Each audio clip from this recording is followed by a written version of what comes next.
ઓહો, આ મને પહેલી વાર ખબર પડી કે અહીંયા અમેરિકાની અંદર કેસરી શક્કરિયા. ઓહો.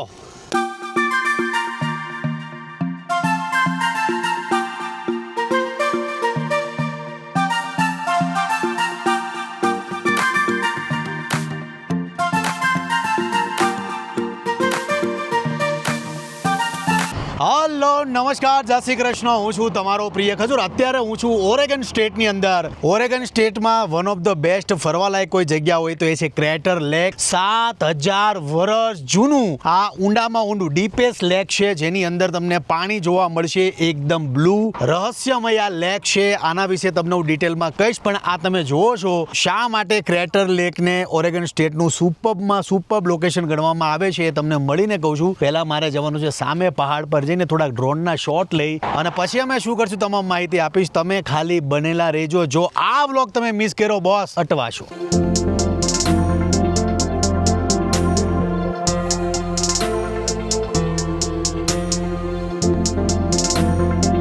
હું છું અત્યારે ઓરેગન સ્ટેટમાં આવેલા ક્રેટર લેકમાં, જે આખા અમેરિકાનું ઊંડામાં ઊંડું લેક છે. ક્રેટર લેકની સ્ટોરી એવી છે કે 7000 વર્ષ પહેલા અહીંયા વોલ્કેનો ફાટ્યો હતો, એટલે કે જ્વાળામુખી ફાટવાના કારણે આ જગ્યા પર આવો શેપ બની ગયો અને વરસાદ અને બરફના લીધે અહીંયા સરસ મજાનો લેક થઈ ગયો.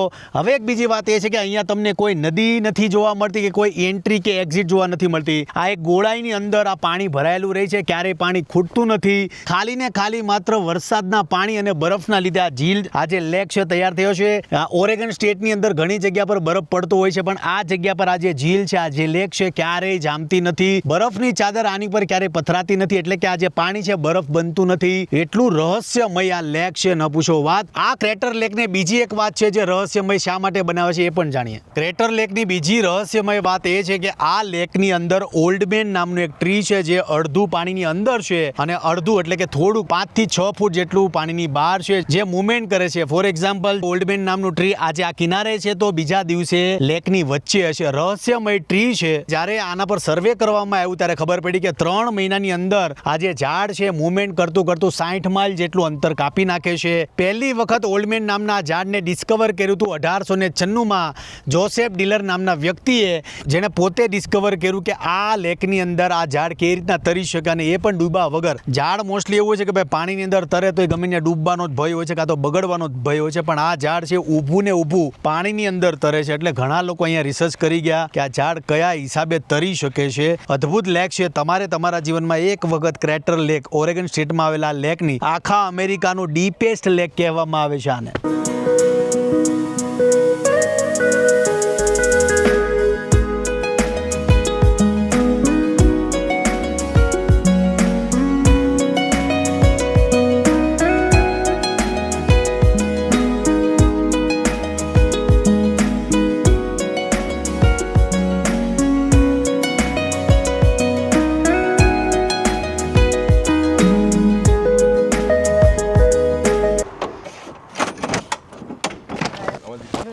અમારો સ્ટવ આવી ગયો છે જંગલની અંદર, ખાસ તો સ્ટવ. એટલે ગેસના બાટલા લીધા, ગેસના ઓલા નાના.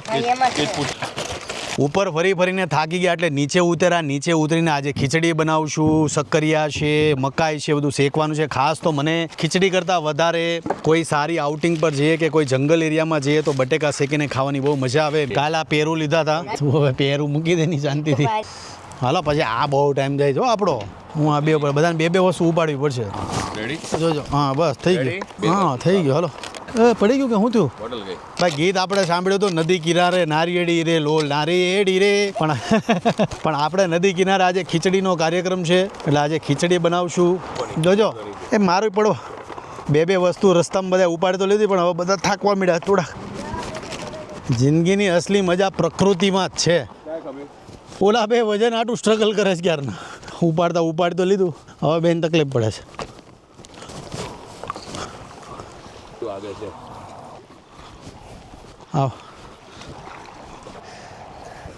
તમે તો ઓલા ગેસ પર કરવાના, હું તો બટેકા ને શક્કરિયા માટે સુલો બનાવું છું. બોલો, તારે બટેકા ને શક્કરિયા અલગ સુલો બનાવો?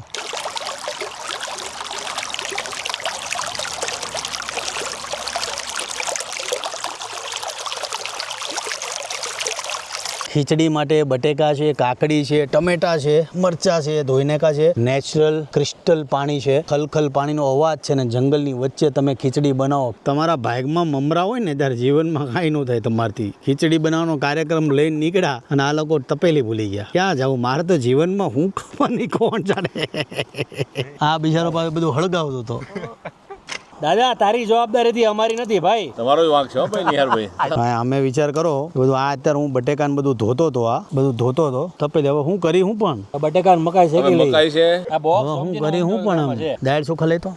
હા, આ દાળ ચોખા લઈ આવ્યા હતા મકાઈ શેકાય, બટાકા શેકાય. ભાઈ પ્લાનિંગ ખીચડીથી આવ્યો તો ભાઈ ખીચડી જ ખાવાની હોય. આ મૂડની પથારી ફેરવી નાખી.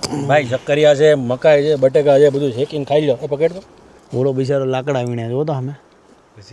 હવે તારે લાકડા હું કામ વીણવા? શક્કરિયા મકાઈ બટેકા ને બધું લેવાતા ને ખીચડીનો સામાન લઈને આવ્યા હતા. પણ વાડી જેમાં અમારે ખીચડી બનાવવાની છે એ જ ભૂલી ગયા અમે. અમેરિકામાં પહેલા આવ્યો તો થેપલા ભૂલી ગયો. અને આ અમારા હું દશા પ્રમાણે અમારા છે ને અમારા નિહારભાઈ આ જો બધું ધોવા મળ્યો એમ કે હું જલ્દી ખીચડી ખાઈ લઈ. હવે આ ખાઈ. ના, 2-3 ટમેટા લઈ તો. વાહ વાહ વાહ. આ દહીંને છે ને નિહારના માથે ચોપડી જો. બધો સામાન લઈને આવ્યા હતા. પાણી છે, આ ટમેટાની પ્યુરી, આ તમે જો આ ટમેટાની પ્યુરી લઈને આવ્યા હતા. બધા પાણી, દહીં, દાળ ચોખા છે. હા હજી ઊભો લઈને હા ઘરે જઈને ખીચડી ખાવું આપણે. અમે આ જો કાલ મેં ગેસ લીધો હતો. હા, અત્યારે આને બટેકા ને શક્કરિયા. અમારો પ્લાન એવો હતો કે અહીંયા અમે ખીચડી બનાવી અને આ જગ્યા પર અમે શક્કરિયા, બટેકા અને મકાઈ શેકી. પણ આ પ્લાન અમારો કેન્સલ થઈ ગયો કેમ કે અમે જેમાં બનાવવાનું છે એ જ ભૂલી ગયા. ચોપિંગ બોર્ડે લેવા હતા, એ અટવાઈ ગયું કામ. એમાં પાછા આ ભાઈ શું કહે ખબર કે આપણે અહીંયા ખીચડી બનાવીને તો તમે છે ને પછી અહીંયા આ લાકડા બે ને તમે કે ખીચડી ખાજો. મકાઈ બિચારા આમ જો પોલેસ બિચારા એમ જો વિદેશના દેશી માણસો. બોલો શક્કરિયા ક્યાં? શક્કરિયા અહીંયા છે, મને આપ દઈ. ના લે હવે શક્કરિયા છે એ જ અમારો સહારો છે. બટેકા ભાઈ હું બટેકા ને શક્કરિયા ખાઈ. ભાઈ અમારો અરે પથરાને નાખતા અંદર. ક્યાં પથરા નાખું? નાખી દઉં ઉપર જ નાખ દઉં. હું દાદા લાકડા લઈએ ને થોડાક હજી જાને. અમારો હવે એક જ સહારો છે શક્કરિયા ને બટેકા. એના શક્કરિયા હારા આવે કે મીઠા આવે? મીઠા આવે ભાઈ, એના શક્કરિયા મીઠા આવે એવું કહીશ. હરેક પરિસ્થિતિમાં જીવનમાં ખુશ રહેતા શીખો. ખીચડી ગઈ તો આ જો શક્કરિયા ને બટેકા આવી ગયા. આ જીવન છે, બીજું કાંઈ જીવન જ નથી. ઘરે જઈને પાછા ખીચડી બનાવી દેજો. હા, ઘરે કોઈ પણ કેમ્પિંગમાં જાઓ તો કેમ્પિંગમાં એક વસ્તુનું ખાસ ધ્યાન રાખવું કે કેમ્પિંગ કરતાં કરતાં જે પ્લાસ્ટિક હોય છે કે તમારો કચરો હોય છે એ તમારે જાતે ઘરે લઈ જવાનો છે ને કચરા પેટીમાં નાખવાનો છે. કારણ કે અહીંયા જંગલોમાં આગ બહુ લાગે છે, જંગલો સળગી જાય છે ઘણી વખત એક માણસની ભૂલના લીધે. એટલે કેમ્પેનિંગ કરો એનો વાંધો નથી, પણ કચરો સાથે લઈ જવો આ વસ્તુનો ખાસ એટલે ખાસ આ વસ્તુનું ધ્યાન રાખવું. લાવો લાકડા, જલ્દી લાવો. અમારા 2 મહારથી લાવ્યા લાકડા મૂકવા એક લાકડા ઝેરી તો ન હોય ને, આપણે હળગાવવા તો માંડ્યા. હે આ લાકડા ઝેરી બેરી ન હોય ને? ના ભાઈ, હો ભલે લાકડા થોડા ઝેરી કુછ બી. હે ઝેરી માણા હોય. માણા ઝેરી હોય, લાકડા ઝેરી નું હોય. ક્યાં બાત હે? જોજો આ ભાઈ લાકડા બીક લાગે એવા છે. અને હવે કંઈક ચમચા કે એવું વધ્યું કે ભાઈ છે ચમચા તો છે જ ને, લેવા જ છે ને. પણ વિચાર કરો ચાકા લેવા હું લેવા લાવો તો અહીંયા આખું ગામ લઈ આવ્યા, પણ જેમાં બનાવવાનું હતું ને એ જ બધું ગયું. એટલે આવું કરવા તમે કેમ્પિંગ કરવા આવો કે આવું કંઈક તમે પિકનિક કરવા જાઓ ને તો પેલા સામાન વાસણ બધું જોઈ લેવાનું. એમ અમારી જેમ દશા નો બેસી જાય. હા, ઘી નાખીને આમ હવે હોમી દઈએ આપણે. હાલ લાવ તું ઘી. બધો સામાન લઈ આવ્યા, એમ કોઈ વસ્તુ બાકી નથી રાખી. અમારા ભાઈએ ઘી લેવા. હું તો રસ્તામાં વિચારતો હતો કે બેઠો જાય ને ત્યાં લાકડા બેઠો અહીં ક્યાંક સારી જગ્યાએ બેઠો અલા ખીચડીમાં ઘી નાખીને ખાઈ. આ જો લાય મસાલો લાય. જો આ મસાલાનો સામાન લેવા હતા. A to Z પેકેટ લઈને આવ્યા. હળદર, મરચું, આ તે ધાણા જીરું બધું એને યાદ રહ્યું એમ. પણ જેમાં બનાવવાનું હતું ને એ બેચારાને યાદ ન રહ્યું. સમજા? બીજું કાંઈ નહીં એમ. શું કેવું આપણે હવે આમાં નાખી લાકડા પર આમાં આડઅસર ન થાય એમ. ઘી નો નખાય કારણ વગર ઘી હું કામ નાખું? ઘી ખીચડીમાં નાખવાનું હોય, લાકડામાં ન હોય. આ કઈ હવન થોડો હાલે.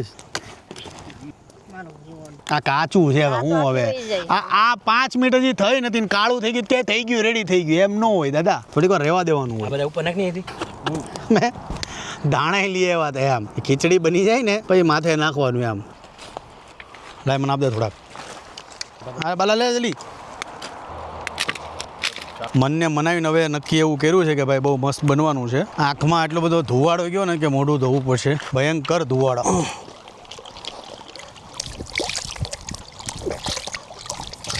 આંખમાં બહુ ધુવાડો ગયો. આ ભૂલ કરી ગયા આપણે અહીંયા એક સક્કરિયું થઈ ગયું. અહીંયા લઈ લે દાદા જલ્દી. ઓહો આ તો કેસરી સક્કરિયું. અહીંયા કેસરી સક્કરિયા થાય. અહીંયા કેસરી સક્કરિયા થાય. ઓહો આ મને પહેલી વાર ખબર પડી કે અહીંયા અમેરિકાની અંદર કેસરી સક્કરિયા. ઓહો અમેરિકાની અંદર જે સક્કરિયા હોય એ કેસરી થયા. જો બિલકુલ ટેસ્ટ નથી આ. ઓહ હવે આમાં મહેનત કરો કે બંધ કરી દો. જે સક્કરિયા પાછળ એટલી બધી મહેનત કરી હતી એ સક્કરિયું કેસરી નીકળ્યું. વિચાર કરો ને પાછું ટેસ્ટ લેસ્ટ નીકળ્યું. જ્યારે નસીબ ખરાબ હોય ને નસીબ ખરાબ કે આ સક્કરિયું વાળું ખીચડી તો અટવાની. મેં કીધું સક્કરિયા ખાઈને મનને આપણે મનાવી લેવું પણ સક્કરિયું કેસરી નીકળી. હવે મને બી કહે છે કે આ બટેકું ગુલાબી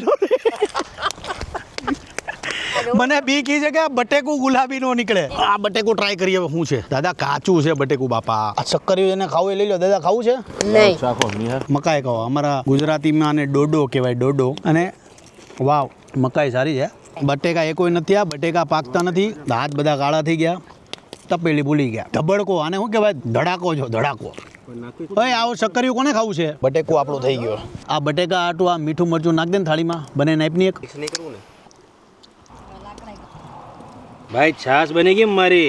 છેલ્લે ખીચડી નહીં તો છાશ તો પીધી. તરુણ અત્યારે છાશ બનાવે છે. બટેકા એક નંબર. અમેરિકાના બટેકા લાજવાબ. એમાં પાછા ભઠ્ઠામાં શેકો પથ્થરોની વચ્ચે. અને રસટ પટેટો કહેવાય. અને છાશ હું વિચારીને આવ્યા હતા અને હું થઈ ગયું. બટેકા અને છાશ પી. ભાઈ સક્કરિયું કોને ખાવું. આવો તમને બહુ ભાવે ને. મેં ખાધા 2. લો ત્રીજું ખાઓ. ના બેટા કે હું મને બહુ સક્કરિયું લાવું. હું ખાઈ 2 ખાઈ ગયા. લો ત્રીજું લો ભાઈ ત્રીજું લઈ છે. માનમાં લઈ લઈએ. એક ચોથું છે આપું કે ના બાપા ના ખવાય.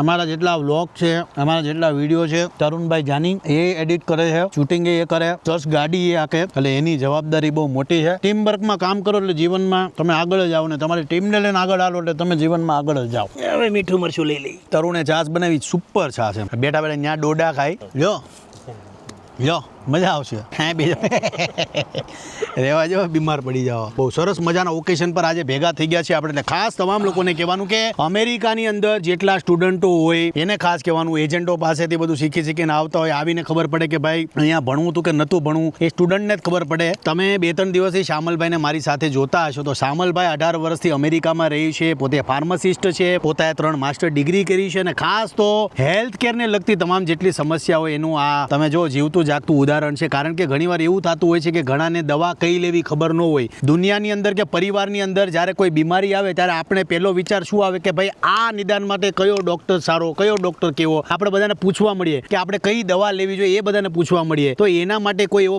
પારિવારિક વ્યક્તિ હોવો જોઈએ કે જ્યારે આપણે વખતે આપણે જરૂર પડે એવો વ્યક્તિ ત્યારે ફોન કરીને બિંદાસ પૂછી શકે કે ભાઈ આ કરાય કે ન કરાય. આ દવામાં પડાય કે ન પડાય. આ ડોક્ટરમાં પડાય કે ન પડાય. શામલભાઈ એવા વ્યક્તિ છે કે જે અમેરિકામાં આવતા જેટલા સ્ટુડન્ટ છે એમની પણ હેલ્પ કરે છે. અને બીજું હેલ્થ અને મેડિસિન રિલેટેડ જે પણ કામ હોય છે એમાં અગ્રેસર ભૂમિકા અમેરિકામાં ભજવે છે. અને ટૂંક જ સમયમાં એમની યુટ્યુબ ઇન્સ્ટાગ્રામ ફેસબુકની અંદર વિદેશી દેશી નામની યુટ્યુબ ચેનલ લોન્ચ થાય છે જેની અંદર સ્ટુડન્ટોએ અમેરિકામાં કેવી રીતે આવવું કઈ રીતના આગળ વધી શકો છો. અને બીજું હેલ્થ રિલેટેડ મેડિસિન રિલેટેડ તમામ વસ્તુઓ આમની યુટ્યુબ ચેનલમાં આવવાની છે. તો તમને કેમ એવો વિચાર આવ્યો. પણ મેઇન વાત એ છે કે તમને આ ટાઈપની ચેનલ ખોલવાનો વિચાર કેવી રીતના આવ્યો. દાદા હું હમણાં 18 વર્ષ પછી ઇન્ડિયા ગયો ફર્સ્ટ ટાઈમ.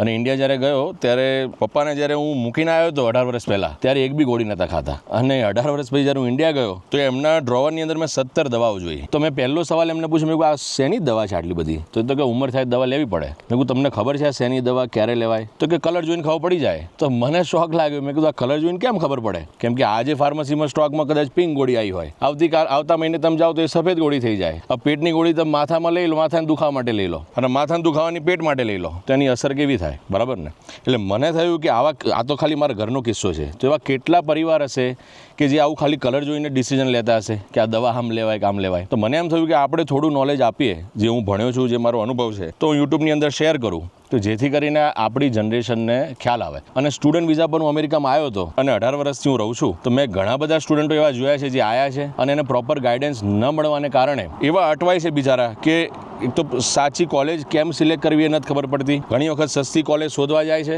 તો ગ્રેજ્યુએટ થાય પછી જોબ નથી મળતી. ઘણી વખત બહુ મોંઘી કોલેજ સિલેક્ટ થઈ જાય છે જેની જરૂર નથી નથી હોતી. તો એ બધી માહિતી હું આપણી ચેનલ ઉપર આપીશ. ઘણીવાર જે વિઝા એજન્ટ હોય એ મામું બનાવી નાખે કે તમારે આ કોલેજમાં ની ઓલી કોલેજમાં જવાનું અને મોટા પાયે કમિશન લઈ લે. 100% સાચી વાત છે. અમુક એજન્ટો તો તમને 2-2, 3-3, 4-4 I-20 લેવડાવે કે ભાઈ આ 4 તો લેવા જ પડશે, પણ હકીકતમાં તમારે એક જ I-20 ની જરૂર હોય. આ બધી ઇન્ફોર્મેશન હું તમને એમની ચેનલ છે વિદેશી દેશી નામની યુટ્યુબ ચેનલ છે, ફેસબુકમાં છે ને યુટ્યુબમાં છે, એટલે ફટાફટ સબસ્ક્રાઇબ કરી લેજો. બાકી અમેરિકા રિલેટેડ ઘણી બધી માહિતી તમને આમની ચેનલમાં જોવા મળશે. જીવનમાં જે પણ થાય સારા માટે જ થાય છે. આજે ખીચડી ન બની તો કાંઈ વાંધો નહીં, પણ બટેકા છે, મકાઈ છે, સક્કરિયા ન ભાવ્યા, પણ બટેકા ખાવાની અદ્ભુત મજા આવી. આવી જગ્યામાં તમે આવા બટેકા ખાવ ને એની મજા કંઈ અલગ જ છે. તો આજ માટે આટલું છે. તમને વ્લોગ કેવો લાગ્યો લાઈક, કમેન્ટ, શેર, સબસ્ક્રાઇબ કરવાનું ભૂલતા નહીં. જય માતાજી, જય શ્રી કૃષ્ણ. ઉભા રહો. મેન વાત કરવાની તો ભૂલી ગયો કે આવી કોઈ પણ જગ્યા પર જાઓ તો જેટલો કચરો હોય સાથે લઈ જાઓ અને કચરા પેટીમાં નાખો. જય માતાજી, જય શ્રી કૃષ્ણ.